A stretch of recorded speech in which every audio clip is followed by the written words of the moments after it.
the NBA on NBC, we know the Michael Jordan thing. We're past that. Now it's the intro. You can play it against him. I mean, it's only like 10 seconds. They did a little teaser for the NBA coming back to NBC, and the voice sounds familiar. The NBA on NBC is back. See you this October for the NBA season tip-off. Ooh, and that voice is familiar because it's the voice of the late, great Jim Fagan, who is no longer with us, but he did the voice, and he was the voiceover guy for NBA and NBC. So, by the way, for the record, he passed away in 2017. But you recognize the voice, and it becomes a question of awesome or just odd, or just the future. We got to get used to it. Thought about it, Rich, and I feel like this is it's cool homage to him if you want to look at it that way. But it could be a slippery slope for people in our industry. People make a great living doing voiceovers, and as a broadcaster myself, that just shows how replaceable you are. And if AI's able to do that, it's able to do what we do in the future. And I've heard it as far as AI introducing songs on the radio and that sort of thing. No AI can come up with the dumb analogies I come up with, so I feel safe. Yeah, I don't know if AI could ever be as dumb as Rich. That's but true. However, they're so dumb they're untouchable. No, no AI can come up with this stupidity. My theory on this goes one way. What if they come out with artificial stupidity? Then you're doomed. What if you ask AI to come up with a dumb analogy like Rich Davis of Fox Sports Radio? Oh, sure. Yeah, I'm sure it could do it. I have my answer. My answer is simple. It depends on whether or not it's a one-off or, as Mickey would say in Rocky, permanent.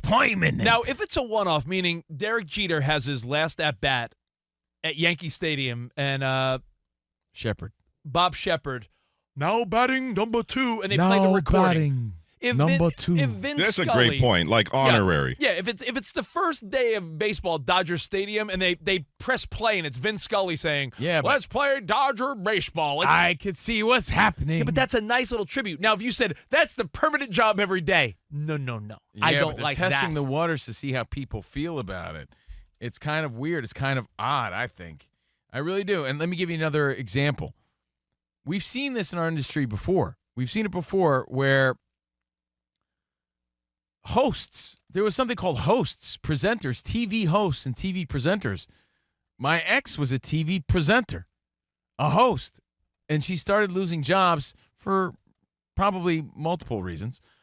But one of them was that those jobs were going towards celebrities, celebrity hosts. Yeah. So there was no need for an actual professional host anymore because celebrities were more familiar and capable of doing this, and people identified more with those celebrities. Now it seems like we're going to be losing jobs to these AI sort of broadcasters. I believe that is probably what's next. Why pay someone X amount when they could just pay the likeness of the voice and maybe it goes to the family? I don't know how that works. There's a difference between opinion and just a voice, meaning podcasting and radio and audio entertainment is as healthy as ever because people love opinions, they love debate, they love storytelling, all that. I think that's safe. What I think is not, honestly, is, like you said, voiceover work. I think if you're introducing a product and it's just simply talking points. Yeah, but what's our analogy we always say? What's the saying or the quote? When you say yes to something, you're saying no to something else. You say yes to Jim Fagan, who passed away in 2017. You say no to that young guy, like a Danny G with a great voice, who could have easily done that, made a few bucks, and then you set his career on a sweet trajectory. How do you feel about hologram live performances? Because Sharon Osbourne recently said, and Ozzy's still alive, by the way, she said she's open to it in the future. That's an interesting one because I feel like... but again, you're saying yes to hologram performances. You're saying no to maybe seeing a band that's alive that you could be contributing to. And by the way, Fagan's family will be compensated for this because it is a partnership. That's pretty cool. With his family and NBC. Then as broadcasters and likeness, that's why actors went on strike, right? Mm-hmm. Because they wanted to protect their likeness and they were using their likeness. The studios were just using their likeness for whatever. You don't even need extras anymore because they just use likeness. And we figure because something this big, like a network this big, and something official like that, of course they have to compensate the estate or the family. But how many bootleg AIs are we seeing? That is the real issue because nobody's going to see any money from the bootlegs. That's true. And Mike, who runs this place, made another good point. Who? If I were you, I would open up your trust and will and redo the whole thing. Like, why? Because what if you were to die, like Jim Fagan, right? They use your voice. You're making money now. Who's getting that money? If you're not making it clear in your will. It's just something to think about, something we never really had to think about before. Oh, interesting. Danny, if something happens to you, can you leave me your voice? Yeah. Can you leave someone's? I would say, I want your Iowa t-shirt. You got it. The yellow one you wear like once a week. I want the one with the watermelons visualize. all over it. They're both in the will. Very summery. I could use that one. So your thoughts? Hey, Wait, why not are hit they us up? watermelons or pineapples? What's on your shirt? I have 2 watermelon shirts. I want those. Thanks. All right. Upside down pineapples? What's going on there? Sam? What's going on with those shirts? Interestingly enough, that's what's happening. So AI broadcasters and voiceovers. But if you really want to do the math, I think the NBC on NBA is doing a real good job. Strategery is involved here with really bringing us the nostalgia that maybe NBA needs. John Tesh, Bubba Basketball, Michael Jordan, Jim Fagan. All ties together. Let's say hi to David. You're on COVINO Rich. What's up, buddy? Hey, dude, just pass on the AI stuff. Here at work, we kind of consider the AI computer here at work as another idiot. So AI stands for another idiot for us. I love that. Yeah, I mean, listen, there's going to be uses for it, and it's like anything, right? You try to resist it, and you're going to realize eventually, like, well, it's going to be a part of our lives. You just don't hope it replaces humans making money and incomes and families, but unfortunately, that will likely happen. What happened when they made factories with machinery? Like, right? How many humans are like that? We did that. You know, Well, that's why these actors unions are like, don't even get your foot in the door with AI. We do not want it in our industry whatsoever, because once that foot is in the door, then it's going to blow wide open. And Sam, I agree. I'm not pro machine, anti-human. I'm just saying what happens is the technology's there and we try to resist it, but the inevitable ending is that some of these things will happen. I just hope it doesn't infiltrate the industries that affect us. Yeah, selfishly, everyone doesn't want it to affect them, but go back 100 years. What did people say that worked on assembly lines and factories? Oh, these machines are going to, and they did. They put them out of business. Does it have to happen, though? Just because things can happen in the future, is it best for everybody? I mean, people argue about bringing back the woolly mammoth all the time. Let me ask you this, Danny. just because you can doesn't mean you should. Let me ask you this, because I'm not saying it's related completely, but do we lean into these things anyway? Like for me, oh man, I must be a jerk because I opt for self-checkout every time. I prefer to use the robot at the supermarket, right? Do you stand in line and wait? I hate self-checkout. $8.99. I'm so $8.99. $16.99. I'm so spiteful with the self-checkout that I do one for them, one for me, one for them, one for me. That's called thievery. Not really, because I'm an employee at the store. Danny G. Apparently, I'm working there. I asked Officer, I'm an ChatGPT. employee.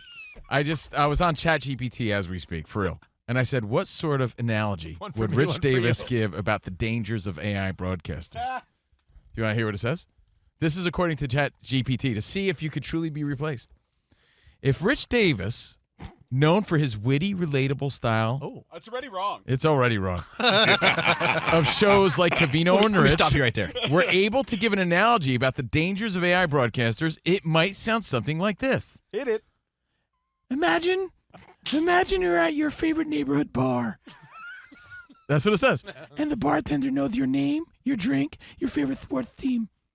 And now suddenly he's replaced by a robot that pours the perfect drink, but doesn't know your story, doesn't laugh at your dumb jokes, and definitely doesn't remember that time you cried after your team blew a 3-1 lead. That's AI broadcasters. Slick, efficient, but totally soulless.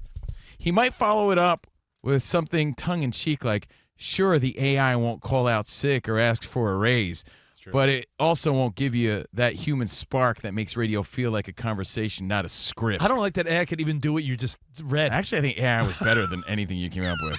By the way, apparently it takes, 4 bottles of water every time you ask ChatGPT a question. Rich would have said something much. so much more dumb than that. Like, It's like a corn dog.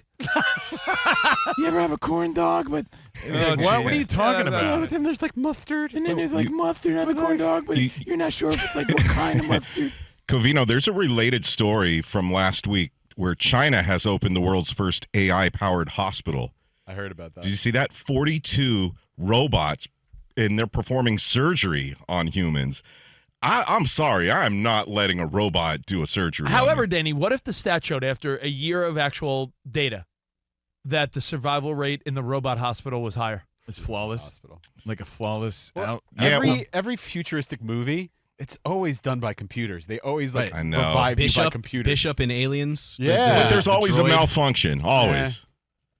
It's always Will Smith chasing the malfunction. And they're this thirsty? Go back to that water thing you were saying. Oh yeah. Apparently, it takes like it's bad for the environment. They're saying how bad ChatGPT is for the Kind of environment like Bitcoin harvesting. because of the power it takes to answer Right. these questions. The computers are using up the moisture level. Very- in 4 very bottles of thirsty. water. You made that up just to stop us. I read it. Hey, for Jim Fagan and his family, I think it's a cool story, thirsty. no doubt. But there are other things to think about in the future. Man, is it still weird if you make love to a robot, a sex robot? Is that cheating? Did we go over that yet? Where's that? Is it cheat? Only if you take your socks off. Okay. Otherwise, you're good. Okay, just okay. Oh, a single ChatGPT conversation might use about half a liter of water. I can't even equate. How? Because it has to cool the system. Yeah, like It's coolant. harvesting, quote unquote, harvesting cryptocurrency uses a lot of energy and water. Keep these machines cool, and the electricity you need. Cool. They're very thirsty. I know nothing about what you're speaking of. Humans and robots need Cooling water. down what? In fact, I own Cooling quite down a, like the computers. I was the idiot. servers. I was the idiot that bought crypto early just out of whim. But I know nothing about it. When you say mining crypto, I'm like, I don't even. I used to do that. I think there are a There's finite a lot number of of. there's a lot of Chilean miners out there trying With little- yeah, like- looking for They're Bitcoin. stuck in a Bitcoin mine. Yeah. No, but like I think there's a finite amount of Bitcoin out there now. Like there's no more. But at the time, they were actually quote unquote harvesting them. What do you think the Zoolanders were looking for? It's the files are in the computer. I think I got the black lung. I found some Doge and some Ethereum. Looking for Solana. That's what they were. That's what they were digging for. All right, hey, your You know what? thoughts? I think we could sum it up by saying Yeah. the NBA doing a pretty good job of wrangling us back. NBA on NBC. Dude, you got Michael Jordan and the voiceover guy that died. I think they're 2 for 2 so far. Yeah. Basketball. All right, And John Tesh.